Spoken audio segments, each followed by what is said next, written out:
A z Luky do bytov. O aký typ bývania majú ľudia v súčasnosti najväčší záujem? Čo ponúka bývanie v downtowne? Kto si vyberá prémiové a kto ešte drahšie byty? Má Bratislava potenciál konkurovať zahraničným metropolám? Aj tieto témy budú rezonovať v rozhovore s Petrom Pišom, obchodným riaditeľom spoločnosti JTRE. Ešte raz dobré ráno. Dobré ráno. Už sme si naznačili, ako vyzerá ten vývoj na trhu, že ceny nehnuteľnosti začali postupne rásť. Už nerastú takým tempom ako v minulosti alebo v minulom roku. Trošku sa to upokojilo a ten rast je možno vyšší nie len v Bratislave, ale napríklad aj na východnom Slovensku v Košiciach. Poďme sa ale teraz pozrieť na to, ako sa správajú práve tí, ktorí si chcú kúpiť nové byty. Niekedy bola tendencia, že z Bratislavy sa utekalo do tých satelitov v okolí. Teraz je tá tendencia, myslím, že opačná.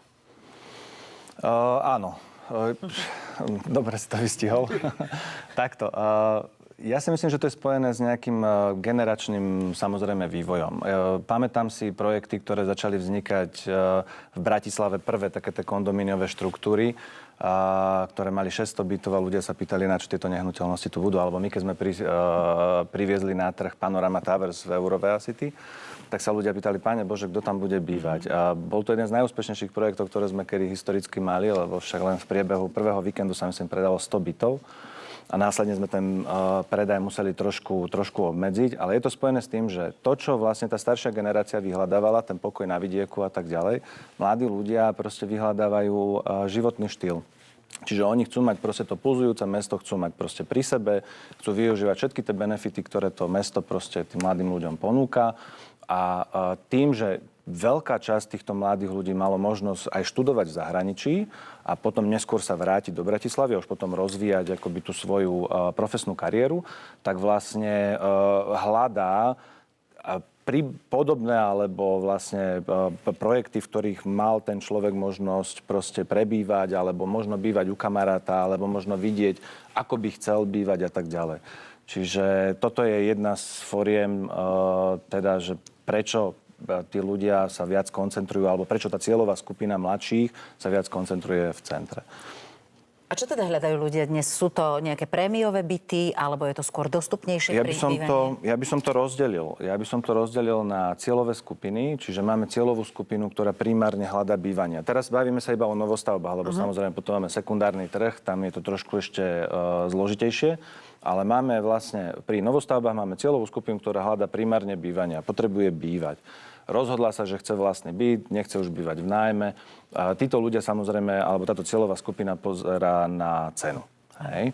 Potom máme cieľovú skupinu, ktorá už, dajme tomu, už bývala v takejto nehnuteľnosti, alebo má dostatok kapitálu na to, aby si vlastne zaistila byt v bližšom alebo širšom centre. A títo ľudia už idú vyslovene cieľene po tom, že čo im tá lokalita, čo im ten projekt, čo im ten developer ponúka. Napríklad, keď sa pozriem na projekt, ktorý aj teraz vlastne na obrazovke, je to Downtown Yard, ktorý vlastne je v našom downtowne, však podľa toho sa aj volá, bratislavskom, tak je to presne ten projekt, ktorý vlastne ponúka pre nielen mladých, ale aj staršiu generáciu, ktorá sa rozhodne proste už bývať v tom komforte toho bytu a v centre mesta a využívať všetky tie služby, ktoré centrum mesta vlastne ponúka. A tie bytové domy potom je to rôzne. Kto potrebuje výhľad, ide do veže, kto potrebuje takéto komunitné bývanie, ide do menšej časti toho bytového projektu a má vlastne v tom samotnom vchode len, 20 susedov. A to je zasa úplne o niečom inom, lebo vy tých susedov stretávate, viete, kto to je. Môžete s nimi tráviť čas, nadviazať s nimi svojím spôsobom aj nejaké vzťahy. Ja sám bývam v projekte, ktorý je to Karloveské rameno a ja poznám v princípe skoro všetkých mojich susedov. A teraz sme spomínali ten COVID, hej, tak počas covidu sme proste tam trávili také bytovice, mi sa v byte zobudilo 12 detí a teraz som aj rozmýšľal, Páne Bože, odkiaľ to všetko je. Ale to je o tom, to je to pekné, lebo vy vlastne zdieľate ten svoj životný štýl, zdieľate s podobnými ľuďmi v tom danom priestore. A tak sa chcete aj klastrovať. Čiže podľa mňa by aj tí ľudia, aj tie cieľové skupiny mali rozmýšľať to klastrovanie. Aby proste neodchádzali len za cenou preč, ale proste aby rozmýšľali aj tým, že OK, ale s akými úspešnými ľuďmi budem bývať, keď budem bývať napríklad v tejto časti. My sme sa pozerali na ten projekt. Mňa na ňom zaujala materská škôlka, ktorá je hneď z druhej strany. Je krásna, farebná. Snad sa niekedy dostaneme aj k tomu, aby sme si ju pozreli a rozprávali sa o nej, lebo ako takto by developeri mali zmýšľať, že jednoducho nejde len o to postaviť byty, ale dať tam ešte aj nejakú pridanú hodnotu, napríklad vo forme materskej školy pre obyvateľov, ktorí tam budú alebo žijú v okolí. Poďme sa pozrieť na to, ako sa vyvíja tá Bratislava viac pri vode, teda pri Dunaji. Tam sú asi tie projekty už nedá sa povedať nejaké štartovacie. Tam sú tie ceny iné a vyššie a ľudia majú chuť bývať aj na vyšších podlažiach, ale zároveň sa plánuje ešte ďalšia výstavba, pokračovanie jedného projektu, ktorý bude taktiež pri Dunaji. Áno, je to tak, ako hovoríš. V princípe Bratislava má podľa mňa jedno z unikátnych miest, ktoré vlastne ponúka možnosť bývať pri vode. A keď sa pozrieme na Budapešť alebo na iné veľké mestá, ktoré proste metropoly, ktoré majú obrovskú rieku alebo veľtok v rámci mesta, tak väčšinou popri danom veľtoku sa nachádzajú komunikácie, cesty. Je to aj tvorené tým, že tá topografia proste toho mesta, sú tam nejaké hory a tak ďalej a samozrejme popri tej vode tá cesta môže byť potom vedená. My máme proste tú obrovskú výhodu, že môžeme s tou vodou žiť a môžeme si ju užívať. Projekt, ktorý vlastne my spúšťame, a sme ho už vlastne začali ponúkať našim vlastne klientom od, myslím, že decembra, je vlastne pokračovanie River Parku, ktoré už teraz vlastne sa jedná o 150 super, netvrdím, že exkluzívnych, ale sú to prémiové nehnuteľnosti, alebo teda byty pre náročných, ktorí už vedia, že chcem mať iba jedného suseda, chcem mať v tom chode práve iba možno 10 susedov. Chcem, aby som bol klastrovaný proste s úspešnými ďalšími ľuďmi a vlastne takýchto záujemcov už máme 30 i napriek tomu, že sa vlastne na trhu hovorí, že tá saturácia proste toho prémiového segmentu je.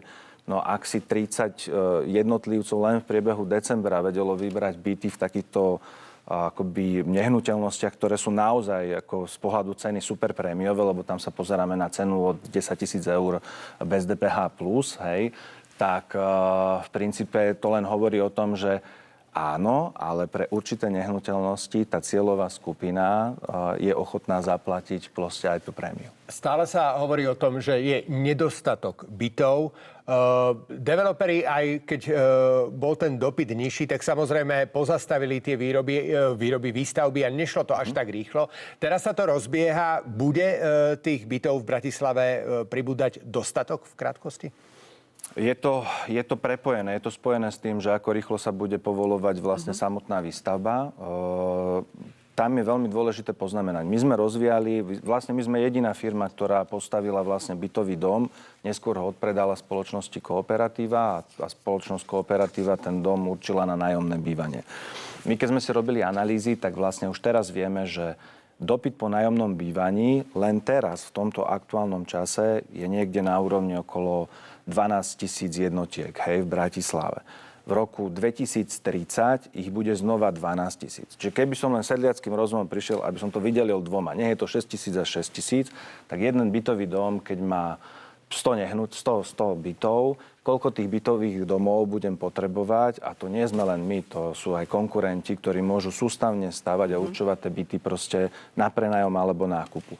No a z tohto sa odvíja potom aj ten segment. Máme nájomné bývanie, keďže vieme, že ten dopyt je obrovský proste po tom bývaní, po tom modernom novom bývaní, tak aj v rámci toho predaja tých bytov je tu určitá škálovateľnosť. Samozrejme, časť tých ľudí si to nevie dovoliť a tým pádom pôjde na perifériu a časť tej cieľovej skupiny potom pôjde do centra mesta a bude sa pozerať na centrum mesta, možno aj za prémium, alebo pôjde do toho nájmu. Hej? Lebo to je proste o tom, že kde chcem bývať, chcem dochádzať, chcem 2 hodiny dochádzať, mám rodinu, oplatí sa mi to, aké sú moje finančné možnosti a tak ďalej a tak ďalej. Toto sú úplne zaujímavé témy. Verím, že to teda bavilo vašich televíznych divákov, aspoň tak ako mňa. Ďakujeme veľmi pekne. Odpoveď na otázku, či má Bratislava potenciál konkurovať európskym metropolám, má potenciál, určite má aj zámer. Ďakujeme veľmi pekne. Rozprávali sme sa s Petrom Pišom, obchodným riaditeľom spoločnosti JTR. Príďte zas. Pekný deň. Pekný deň.